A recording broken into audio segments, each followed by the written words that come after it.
Hechos, acontecimientos y personajes del automovilismo. Más historias del automovilismo. 4 de agosto. Año 1914. En Cleveland, Estados Unidos, se instalaba el primer semáforo. Se instalaba el primer semáforo moderno en Cleveland, Estados Unidos, inventado por Garry Augustus Morgan. Gestionaba el tráfico entre la avenida Euclid y la calle 105. Este contaba con luces rojas y verdes colocadas sobre unos soportes con forma de brazo. Además, incorporaba un emisor de zumbidos como su antecesor inglés. El sistema cambió pocos años después y se sustituyó el zumbador por una tercera luz de color ámbar.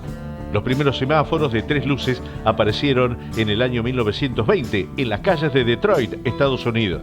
En semáforos de 4 direcciones y en Nueva York, donde se pusieron a prueba en la Quinta Avenida. En aquella ciudad, meses más tarde, los semáforos entraron oficialmente en servicio. Solo 2 años después empezaron a funcionar de forma automática en toda la isla de Manhattan. Y ya en 1953 aparecieron los primeros semáforos eléctricos. 8 años más tarde, en el 1961, se agregaba en Berlín un dispositivo que regulaba la circulación de los peatones. Año 1957, último triunfo de Fangio en la máxima. Aquella era una obra de arte y era en Nürburgring. Se corría una de las competencias consideradas como uno de los mejores de la historia, si no la mejor, aquel Gran Premio de Alemania del año 57 en el viejo Nürburgring. El Infierno Verde, un circuito para valientes, marcaría el último triunfo del chueco y sin duda su máximo triunfo, considerando que para el periodismo especializado está considerada como una de las mejores carreras de la historia. Pasaron muchos años y nos encontramos en la historia una situación parecida a la de aquel día. Se trata de los neumáticos que montaba el chueco en su Maserati. En efecto, se trata de ciertos neumáticos italianos que proveen a la Fórmula 1 actual con zapatos. Los neumáticos Pirelli fueron decisivos aquel día de verano en Alemania. Casualmente, por desgastarse más que los neumáticos de los rivales, los Engelbert que montaban los Ferraris. Fangio llegaba a Alemania con 12 puntos de ventaja a falta de 3 carreras, incluyendo aquella prueba de Nürburgring. Así fue que el argentino tenía muchas posibilidades de acabar llevándose el que sería su 5º título. En los entrenamientos clasificatorios, Fangio se llevó la pole position con Mike Hampton y Peter Collins en segunda y tercera posición. En medio de las 2 Ferrari, John Vera, con el segundo Maserati, igual que Fangio, tenían muy clara la que debía ser su estrategia para el domingo. Consciente de que los neumáticos Pirelli no durarían la carrera entera y que habría que realizar una parada en boxes tras media carrera, Fangio y su equipo decidieron salir a pista con medio depósito de gasolina para conseguir escaparse y obtener una buena ventaja antes de parar, reemplazar neumáticos y volver a cargar la mitad del tanque de combustible. Tras la partida, Juan Manuel Fangio se escapaba y tras 13 vueltas al intrincado Nürburgring tenía unos 30 segundos de ventaja sobre Mike Hampton y Peter Collins. Pero las cosas no salían como se había planeado. La parada de Juan Manuel Fangio era un desastre. El equipo de mecánicos tenía problemas al retirar una de las ruedas usadas y el argentino salía 50 segundos por detrás de los Ferrari con 10 vueltas para el final.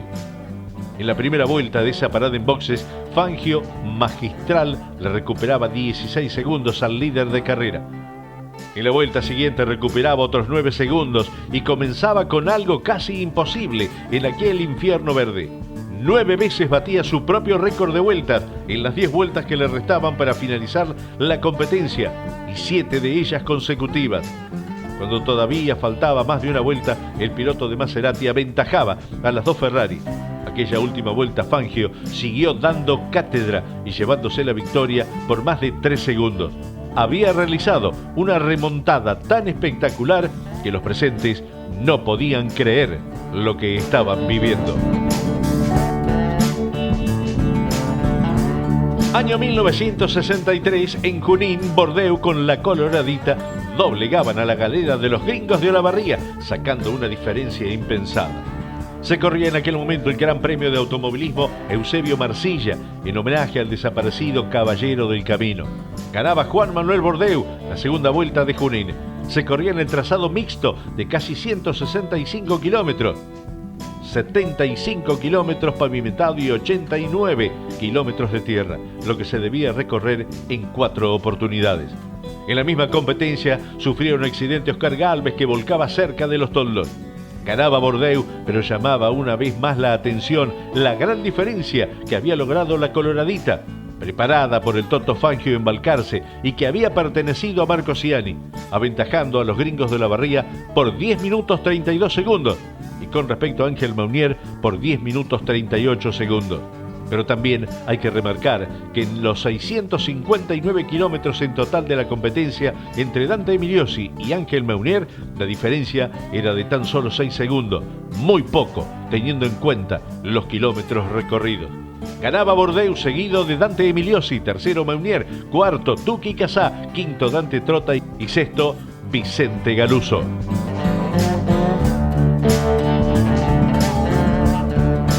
Año 1968, mientras Jackie Stewart triunfaba, Dan Gurney usaba por primera vez un casco integral.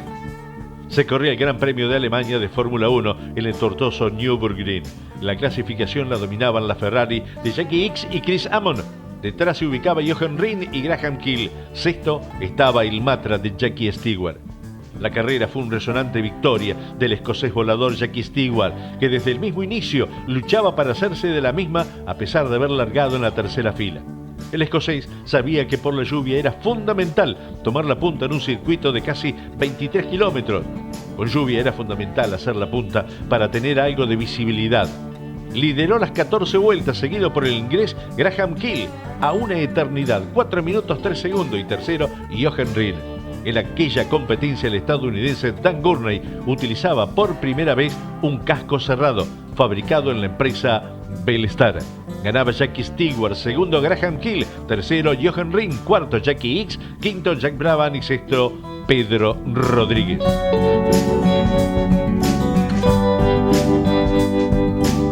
Año 1968, la historia del casco en las competencias del automovilismo. Llegaba el primer casco cerrado a la Fórmula 1 y era el Gran Premio de Alemania, corrido en Nürburgring. Pero no era la primera vez que Dan Gurney usaba ese casco. Ya lo había usado en las 500 millas de Indianápolis de aquel mismo año. Pero hagamos un poco de historia. Los cascos no evolucionaron demasiado. Su principal función en los inicios era evitar que el corredor sufriera lesiones si recibía el impacto de alguna pieza, algo habitual en la época que se corrían en auto con casi medio cuerpo fuera del vehículo. Primero comenzaron con protectores de cuero del tipo que usaban los aviadores. Después llegaban los cascos de polo, en su mayoría de aluminio. Poco se pensaba en el casco como protector para un accidente. Se seguía utilizando para protegerse de algún elemento que levantaba otro auto en la competencia.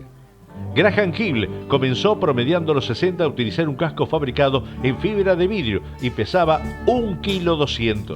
El primer casco con protección del rostro fue el de las 500 millas de Indianápolis de 1968, en las que Dan Gurney se convertía en el primer piloto en correr con un casco integral, el revolucionario Bellstar, precursor de los actuales modelos, que luego utilizara en el ya mencionado Gran Premio de Alemania. Desde entonces, la Federación Internacional del Automóvil ha ido endureciendo los controles y el protocolo de homologación de los cascos, que se han vuelto casi indestructibles.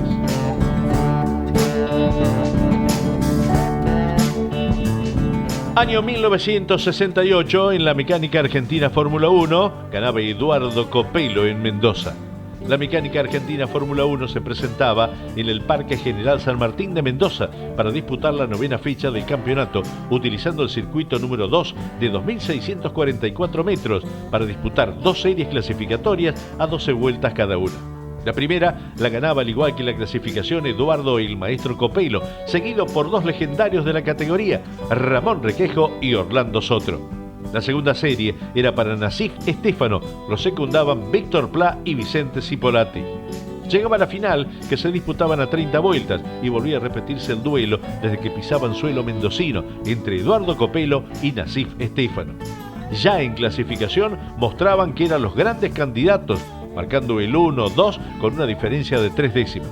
En la final, Víctor Plá, con una excelente largada, capturaba la punta, pero le duraba muy poco. Una sola vuelta. Después Copelo se iba en punta con un Stefano yendo a buscarlo durante las 30 vueltas que duraba la competencia. Ganaba Eduardo Copelo, segundo Plá, tercero Cipolati, cuarto Tulio Crespi, quinto Domingo Di Santo y sexto Orlando Sotro.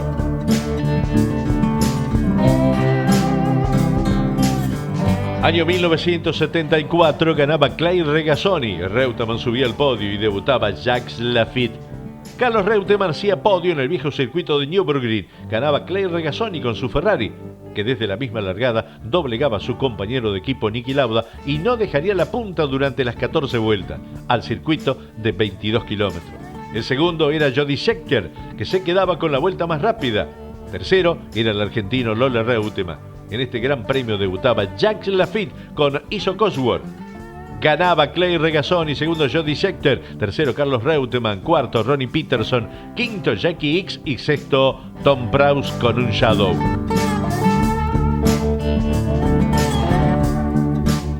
Año 1985, triunfo para Ford, ganaba Oscar Aventine. Se corría en el autódromo de la ciudad de Buenos Aires y cuando todo parecía que era para Chevrolet del Pato Morresi, a falta de 3 vueltas, se pasaba en el frenaje de la horquilla y le dejaba el triunfo servidito a Oscar Raúl Aventine. Segundo pudo llegar Osvaldo Morresi y tercero Juan Johnny de Benedictis, reconfortado después de tener que luchar desde el fondo. Se retrasaba en su serie, pero el día sábado había dominado a voluntad la clasificación. Gran trabajo del hombre de Pigüé, Oscar Aló, que llegaba en el 10º lugar. Ganaba Aventín, segundo Morresi, tercero de Benedictis.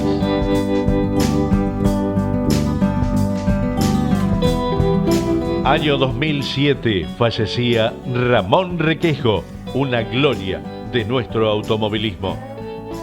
Había debutado en 1947 en Mecánica Nacional, cuando esta categoría cobijaba a grandes figuras como Pablo Gulle, Emilio Barbalarga, Juan Tamborini, Alfredo Pian, Alberto Crespo, José Fantó, Héctor Niemich, Omar Fuentes, Jesús Ricardo Iglesias, José Froilán González, Oscar Gálvez, Benedito Campos, Ernesto Blanco y tantos otros que dejaron sus nombres impresos en páginas memorables a fuerza de sudor y coraje en aquellos circuitos elementales de tierra polvorienta. Nada sencillo era destacarse y Requejo lo hizo. Desde el comienzo puso en evidencia las virtudes que habrían de proyectarlo rápidamente hacia los planos más elevados del automovilismo nacional. Fue campeón argentino de Mecánica Nacional Fuerza Libre en 1957 y en 1966 con Chevrolet de motor delantero. Hermosas líneas y la inscripción Frick Roth en ambos lados del capó que lo identificaba claramente. Con la misma máquina conquistó su tercer campeonato en 1962, certamen inaugural de la Fórmula 1 argentina. Los circuitos continuaban siendo mayoritariamente de tierra y los coches convencionales con motor delantero eran, salvo raras excepciones, preparados por los propios pilotos o por colaboradores cercanos, con modestas innovaciones técnicas.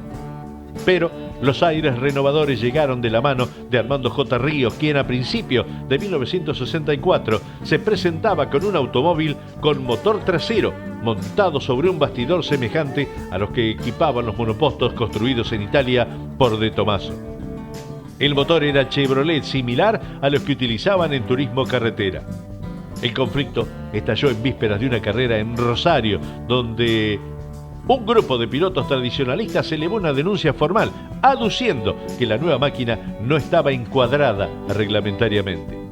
Luego de las verificaciones técnicas de rigor que confirmaron la legalidad del monoposto cuestionado y la intransigencia de los rebeldes, la CDA suspendió a esto, dio por concluido el campeonato y proclamó campeón a Nassif Stefano.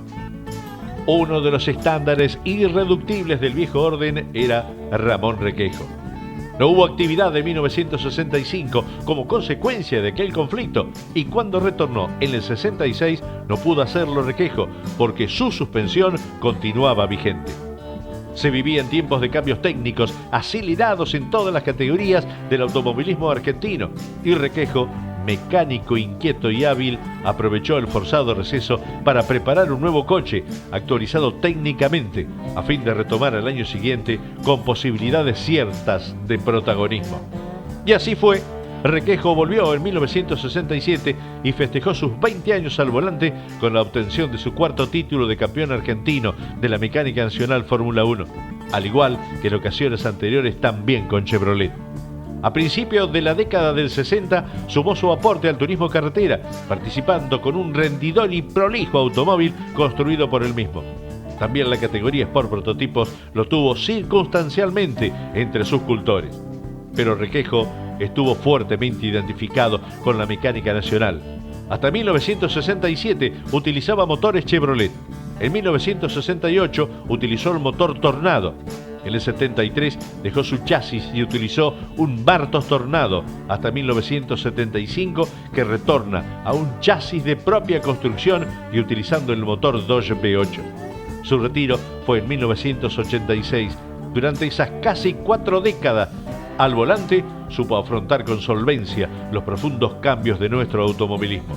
No obstante, su natural resistencia para dejar atrás los viejos tiempos donde el coraje era valor primordial y el trabajo arduo y el ingenio condiciones necesarias para la preparación de vehículos de carrera, dada la escasez de recursos y de información.